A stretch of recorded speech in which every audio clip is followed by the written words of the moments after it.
Expand our imagination. Justification for being worthless.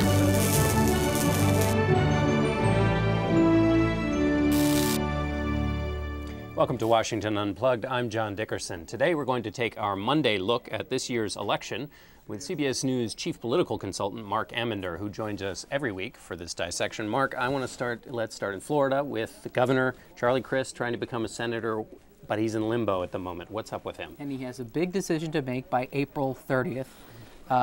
That's when he has to decide whether he wants to run as a Republican, which is currently his trajectory, or as an independent.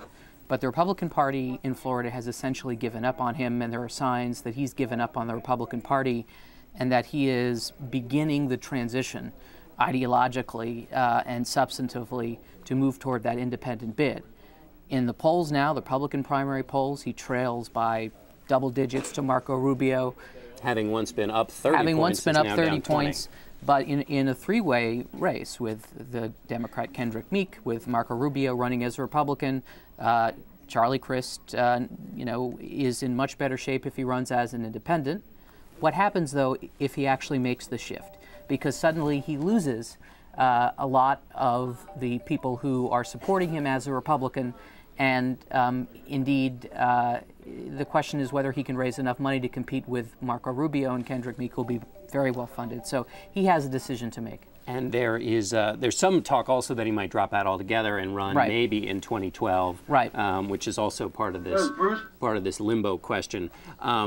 What happens if he goes as an independent, though? I mean, is there a middle ground in that race that he can appeal to in Florida, or because Rubio, because this is an off-year election, the independent votes kind of don't exist as much as they would, say, in a general? I think the latter is more apt. I mean, it's going to be very, very tough. This is a midterm year, and he's not running in a gubernatorial election. He's not running on the types of things he ran for when he was running for governor, which is quite a different set of policies than running for senator. So he's going to have a tough time, and it's one reason, incidentally, why Democrats are so excited about the potential that he either drops out of the race or that he flips and runs as an independent, because it suddenly gives their candidate, Kendrick Meek, about whom half of Floridians don't know anything, a real chance to win. Right. Okay, let's move on to some of these other races. Let's start with Hawaii. What's happening in Hawaii? Democrats have won 10 House special elections in a row, and that could end next month with a special election in Hawaii. If you think about that now famous New York's race for New York's 23rd congressional district, where the Republican leadership-backed candidate was overthrown by the Tea Party activists. Right, was overthrown by the Tea Party activists, essentially handing the victory to the Democrats. Well, the opposite could happen in this race. This is Barack Obama's home district. This is the district where he grew up. It's a very Democratic district. But there are two Democrats in this race, one of whom, Ed Case, is backed by the Democratic Congressional Campaign Committee. The other of whom, Colleen Hanabusa, the state Senate president, is backed by a lot of the local politicians and activists there. So you have that conflict, which could give the Republican, Charles Zhao, a leg up in this district, which in the 30s, since 1971, has only gone to Republican once. Right, so a reversal of the ticket splitting that we were talking about in Florida, where that would benefit the Democrat. It's a race that wouldn't necessarily tell us a lot about the national mood, but it could be a Republican pickup. Now, one that might tell us something about the national mood is in Pennsylvania. Yeah, this is John Murtha's old seat. He held this seat for 35 years, and this is the seat, remember, where during the presidential campaign he described people in this who voted for him as racist, even though he thought Barack Obama could still win the state of Pennsylvania. Is blue-collar, white ethnic vote in the particular district, although Barack Obama did pretty well as a presidential candidate, getting 49% of the vote. But his favorable, unfavorable ratings now are much lower than they were. His favorable rating is about 40% now. Two candidates in this race. One is Tim Burns, a Republican businessman who has support who has plenty of money, plenty of support, and is doing pretty well. And then you have Murtha's district director, Mark Crist, who is running essentially to continue the Murtha legacy in the district, which is a legacy of government largesse. This is a district that is very used to getting favors from government. So Burns is running on a platform that suggests that all of that, 35 years of that, was bad for the district. So if he wins, it'll say something about the degree to which voters are willing, even in this district where they're used to getting a lot from government, to run or to accept an anti-government message. When people make the comparison between now and '94, one of the things Democrats say is the reason that analogy doesn't hold is in '94 you had the corruption scandals, you had the House Bank, you had this notion that the Democrats had been in repose in the House taking advantage of all of the perks and that the government was fed up with that sense of entitlement. They say that's not in play now, but in this Murtha race that kind of could be in play. I mean, he was seen as somebody who took advantage of the perks. Is that really at issue, or is it this broader sort of anti-Obama feeling that's... Well, it'll be very interesting to see whether voters of the district, who are probably of two minds about that because they got a lot from it, including this brand spanking new airport that very few people use, but is right in the middle of their district and brings a lot of jobs. But over time, and it was actually one of the reasons why Murtha drew a fairly competitive Republican challenger in the last election, they began to see his antics in a bit of a new light. Primarily, though, the overwhelming force that Democrats are up against is a sense that government is illegitimate and can't solve any problems and shouldn't solve any problems. So no matter how many accomplishments they seem to rack up, whether it's healthcare, financial regulatory reform, it's tough to see how that helps in districts like these. Okay, Marc Ambinder, thanks very much. And now on to Iran. The New York Times published this weekend a piece that claimed that Defense Secretary Robert Gates believes the administration does not have a long-term policy for dealing with the nuclear Iran. Gates is now pushing back against that claim. To discuss the issue, we're joined by Michael Rubin, a Middle East scholar from the American Enterprise Institute. Welcome, Michael. Thank you. What did you make of the piece this weekend?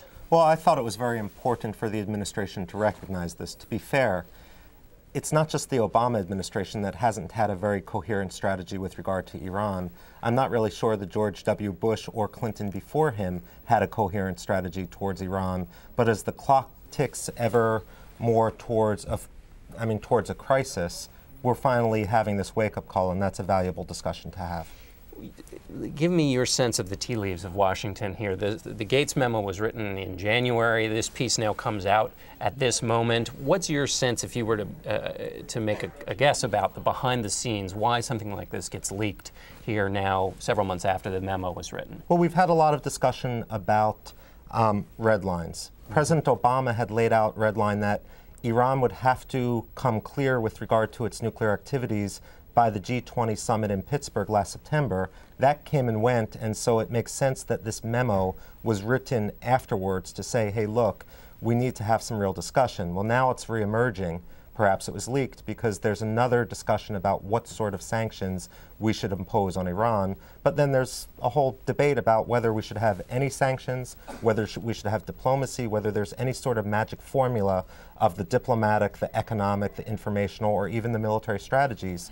And while there was some discussion that perhaps we have to start planning for a military strategy, that in and of itself can bolster the call for diplomacy and the pressure on Iran to engage seriously. It seemed in the New York Times piece that there was an emerging red line, a faint red line in terms of military action. A senior administration official was quoted in that, it seemed to me, suggesting that a red line for this administration is if Iran builds the component parts, the capability to have a nuclear weapon. Maybe it doesn't build it all the way together, but is in that sort of on-deck circle stage right before. Did you see it that way? Is that a red line that that the administration wants to have out there because of the way negotiations are going or because of other policy reasons? That is a red line. The problem with the administration's red lines, however, is that while the administration wants to see them drawn in permanent marker, too many of the Iranians see them drawn in dotted line pencil. With regard to what the red line is, when we talk about nuclear weapons, Iran with nuclear weapons, what we really are talking about is a nuclear weapons-capable Islamic Republic of Iran, and that's the nightmare scenario. What we're afraid of is that they stay within the Nuclear Non-Proliferation Treaty until they're about 3 or 4 days away from assembling a bomb, and then stop and wait, and that's something which we really don't have the policy capacity to deal with. And so where do you think the negotiations will come on sanctions now, and how much teeth will they really have, do you think? Well, this is the balance which every administration has to deal with. On one hand, we can have pretty effective unilateral sanctions, especially when it comes to banking issues. But multilateral sanctions bring more international legitimacy. The problem with multilateralism is it's not all positive. The more partners you bring on board, the more compromises you need to make, to the point when, if you're going to have China, if you're going to have Russia on board with United Nations sanctions, what you get is pretty watered down and not so effective. So what would your guidance be if you were to give the administration advice, recognizing that they're in this difficult position that previous administrations have been in, about how to proceed here? Well, two pieces of advice I would give. We talk about diplomacy first and then economic sanctions, and we sequence our strategies. But at the heyday of diplomacy, both with Kissinger going to China, with Reagan negotiating with Gorbachev, we did all our strategies together, something called the DIME paradigm, where you have diplomatic, informational, military, and economic components to any strategy, all done in conjunction with one another. And then the second part is a lesson we can learn from what occurred with Libya and bringing Libya's nuclear program in from the cold, is sometimes lifting sanctions is more of a incentive. For once a rogue regime engages in good behavior, you lift the sanctions as an incentive. The problem is we had pretty sweeping sanctions on Libya first, and for that to work, we need to have much more sweeping sanctions on Iran now, which we can then negotiate to lift should Iran comply. Okay, wonderful. Michael Rubin of the American Enterprise Institute, thank you very much. And finally, Massachusetts Senator Scott Brown made his Sunday talk show debut right here on CBS's Face the Nation. And we caught up with the junior senator and our Bob Schieffer. Take a look.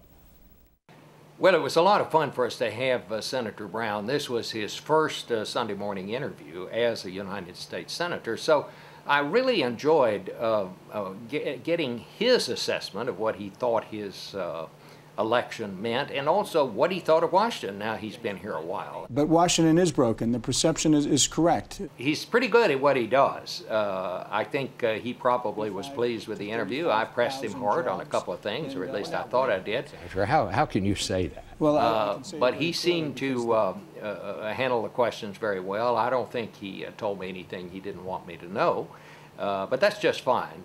It was fun. I enjoyed obviously being on the show and meeting Bob again and speaking with him, and they were great questions, and I answered them how I would answer every question, honestly and straightforward. You know, I probably should have asked him if he thought Sarah Palin was going to be the Republican nominee. He's a very interesting person. He's probably the first freshman senator that we've asked to be on Face the Nation this early in his term. But his election was really a thunderbolt for American politics. So having Senator Brown in our little world of Sunday morning television was a real scoop for us. And so nobody enjoyed it more than I did. Thanks for watching Washington Unplugged. Catch us again tomorrow right here on CBSNews.com at 12:30. I'm John Dickerson. Have a great day. If we don't expand our imagination, Justification for being what you